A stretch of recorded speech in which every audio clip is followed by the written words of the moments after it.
Now that we've explored the differences between ambiverts and omniverts in previous video, let's discuss their similarities. Ambivert versus omnivert, how are they similar? 1. Needing time alone to recharge. Both omniverts and ambiverts appreciate solitude. They both need me time to recharge at some point. And they both need to be alone if they're tired or in a bad mood, unlike extroverts who recharge through social interaction. 2.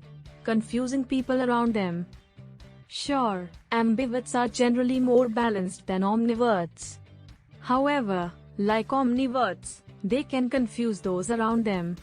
For instance, one day, you may see your ambivert co-worker enjoying conversations with complete strangers. You might think they're outgoing and confident.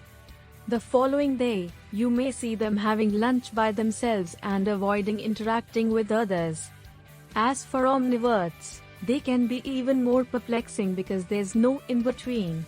Either they enjoy crowds and loud noises, or they'd rather stay home without answering a simple phone call.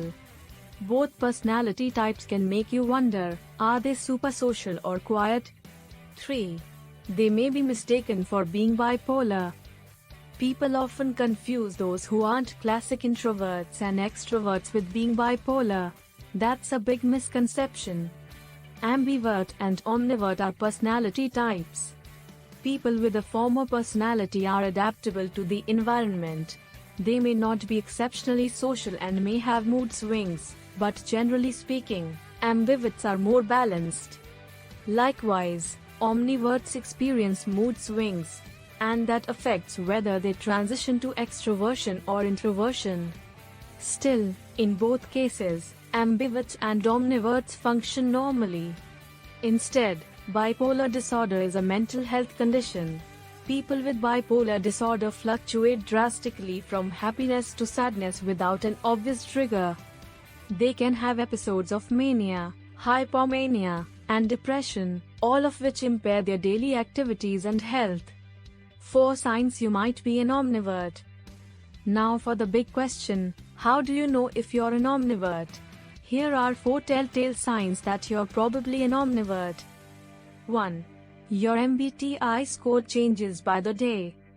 In case you're not familiar with it, the Myers-Briggs Type Indicator, MBTI, is a self-report test to determine someone's personality type.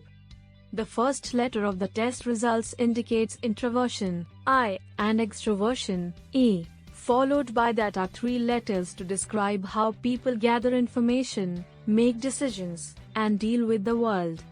Additionally, the scale gives you a percentage score in each category.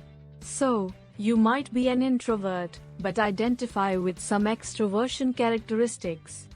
In the case of omniverts, the test results and percentage can significantly vary each day.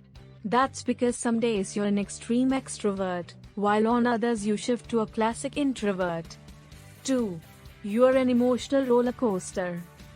Again, one of the things that defines omniverts is that they often react to the outside world depending on their mood. Sometimes it's their internal circumstances that influence whether they act as an introvert or an extrovert. Usually, if you feel ecstatic, you can strike up a conversation or party with people you don't know. That's because your lively mood matches well with extroversion. Conversely, you tend to curl up in your bed if you feel overwhelmed, anxious, or unhappy. Since your mood can change depending on your biology and environment, you feel like you're flip-flopping back and forth in your social skills and even in your social circle. And that brings us to the following sign. 3. Your choice of company varies. As an omnivert, you tend to hang out with different friend groups depending on your mood. You might lean toward your extroverted friends if your social battery level is high. That doesn't mean you're neglecting your introverted buddies. On the days when you need to chill or enjoy small talk, you might choose to hang around your quiet friends. So, if you notice you favor a particular group's company over the others, according to your internal state, that can be a sign that you're an omnivert. 4. You often regret making future plans. At some point, It's safe to say we've all made impulsive decisions, then regretted them afterward. However, that's not the case with omniverts.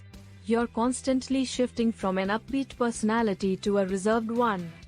Making plans when those moments of extroversion kick in is a part of your personality. Likewise, you'll soon return to an introverted state.